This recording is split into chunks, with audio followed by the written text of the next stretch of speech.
Good morning guys. तो सुबह के बजे हैं 5:30। आज हम जा रहे हैं एक ट्रिप पे, एक स्मॉल ट्रिप। कहाँ जा रहे हैं ये सब अभी थोड़ी देर में पता चलेगा। तो चलिए करते हैं दिन को शुरू। जल्दी जल्दी से रेडी होते हैं क्योंकि टाइम से निकलना है। गए हैं घर से, जा रहे हैं एक स्पेशल जगह। आपको आगे की वीडियो में दिखाते हैं कि कहाँ जा रहे हैं। तो वो स्पेशल जगह है मेरे हस्बैंड का होम टाउन, मेरा ससुराल यानी इटावा, जो कि पड़ता है यूपी में। हमारे घर से लगभग 5.5 घंटे की ड्राइव है, जो कि जाती है दिल्ली क्रॉस करके हम नोएडा जाते हैं। नोएडा एक्सप्रेस वे लेते हैं, वो पूरा यमुना एक्सप्रेस वे क्रॉस करते हैं और उसके बाद यमुना आगरा और लखनऊ एक्सप्रेस वे से होते हुए इटावा जाते हैं। तो एक बहुत लंबी ड्राइव थी। तो सुबह उठते ही सबसे पहले फटफट मैंने सबको उठाया, हम लोग रेडी हुए और हम लोग निकल गए अपने होम टाउन के लिए। और निकलने से पहले मैंने कुछ चीज़ें जो कल मंगाई थी, जैसे कि कुछ स्नैक्स और कार के लिए कोई चिप्स वगैरह, और सुबह मॉर्निंग में मैंने ब्रेड सैंडविच, क्योंकि कल मैंने जो पाव भाजी बनाई थी उसकी भाजी रखी हुई थी, थोड़ी सी ब्रेड थे तो ब्रेड में भाजी लगाई और उनमें थोड़ा सा चीज़ डाला, थोड़े से ऑरिगेनो वगैरह डाल के, और उसी का ही सैंडविच बना के मैंने गाड़ी के लिए रख लिया था, ताकि रास्ते में हमें ज़्यादा स्टॉप्स ना लेने पड़े। बट सर्दी का टाइम है और चाय पीने के स्टॉप्स तो लेने ही पड़ते। बट स्टिल हम लोगों ने ट्राई किया कि हम स्टॉप्स कम लें, ताकि जो हमारा गूगल के हिसाब से टाइम दिखा रहा था हम उस हिसाब से पहुंच जाएं। तो आज ठंडी बहुत थी। यमुना एक्सप्रेस वे का आप जैसे देख सकते हैं, ये पूरा मैंने रिकॉर्ड किया था, छोटी छोटी क्लिप्स बनाई थी, क्योंकि मुझे गाड़ी में मोशन सिकनेस का इशू है।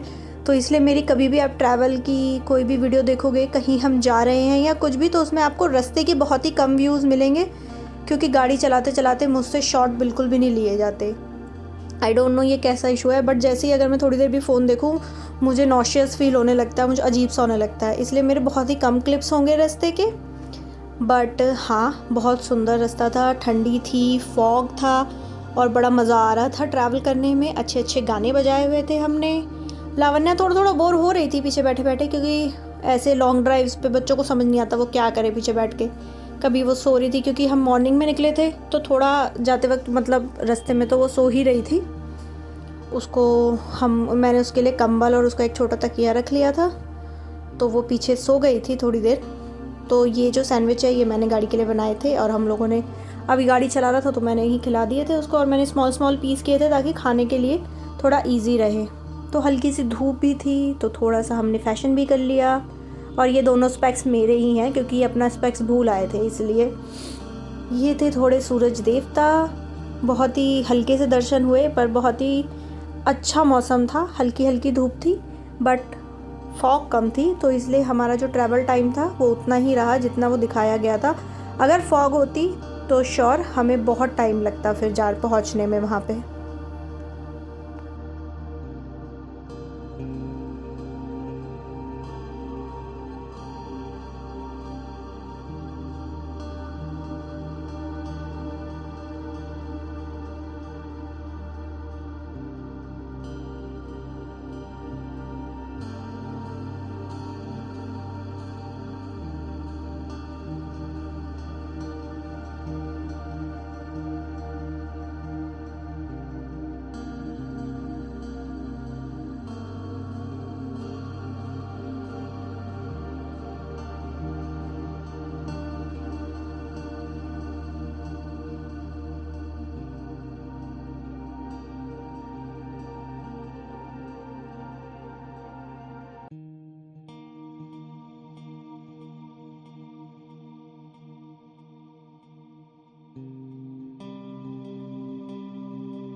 तो ये हम पहुंच गए थे इटावा। ये है इटावा की सड़कें और अब हम जा रहे थे हमारे घर। और वहाँ की ज़्यादा मैंने कुछ शूट नहीं किया है क्योंकि मम्मी थोड़ी कैमरा शाय हैं, तो इसलिए बस वहाँ की कुछ रास्ते की, ये गली में एक घर बन रहा था उस वजह से बड़ा ही गंदा हो रखा था गली, बट ये नॉर्मली बड़ी साफ़ रहती है। तो मैंने अपने हस्बैंड को आगे भेजा था गेट बजाने के लिए ऑब्वियसली, क्योंकि मुझे शूट करना था। बट हाँ, वो थोड़ी कैमरा शाय है तो इसलिए घर की जो शूट है वो थोड़ी कम दिखेंगी आपको अंदर की। बट जहाँ जहाँ मुझे मौका लगा मैंने थोड़ा थोड़ा शूट किया है। तो हम पहुँचे, सुबह हम पहुँच गए थे लगभग टाइम से ही पहुँच गए थे, ज़्यादा टाइम नहीं हुआ था। और ये अंदर रूम की है, लावण्या बैठ के खेल रही है। मम्मी के पास कुछ उसको खिलौने मिल गए थे, टॉर्च वगैरह। और मम्मी ने हमारे लिए बनाए थे बाजरा के पुए और लावण्या के लिए बनाई थी दाल की कचौड़ी। बहुत ही अच्छा टेस्ट था इसका। और सर्दियों में तो वैसे भी कचौड़ी वगैरह अच्छी लगती है। और ये है छत, तो छत पे बहुत सारी गिलहरियाँ उन्होंने, मतलब पाली नहीं एग्जैक्टली, बट वो ना दाना डाल देती हैं छत पे। यहाँ पे उन्होंने पूरे में दाने डाल रखे हैं, तो बहुत सारी गिलहरियाँ आ जाती हैं। तो एक तरह से उन्होंने गिलहरी पाल ही रखी हैं। वो सुबह रात के दाना डाल जाती हैं और एक बार शाम को भी डाल जाती हैं। तो जो गिलहरियाँ आती हैं वो दाना खा लेती हैं। तो आज की व्लॉग के लिए बस इतना ही। हाँ, हम इटावा का ट्रिप अभी मैंने पूरा नहीं दिखाया है क्योंकि हम वहाँ गए थे एक स्पेशल रीज़न से। हर साल इटावा में इस टाइम पे, सर्दियों के टाइम में, दिसंबर, जनवरी, फरवरी में एक नुमाइश लगती है। इट इज़ काइंड ऑफ मेला। झूले भी होते हैं, खाने की चीज़ें भी होती हैं और सब सामान मिलता है वहाँ, खिलौने, बर्तन एंड एवरीथिंग। और वहाँ की एक बहुत अच्छी चीज़ है, एक बहुत फेमस चीज़ भी है, जो भी आप कल के व्लॉग में देखेंगे। तो स्टे ट्यून टू व्यू। आज के लिए बस इतना ही। देखते रहिए home diaries by Chaturvedi. See you soon. Bye. Like, share, subscribe.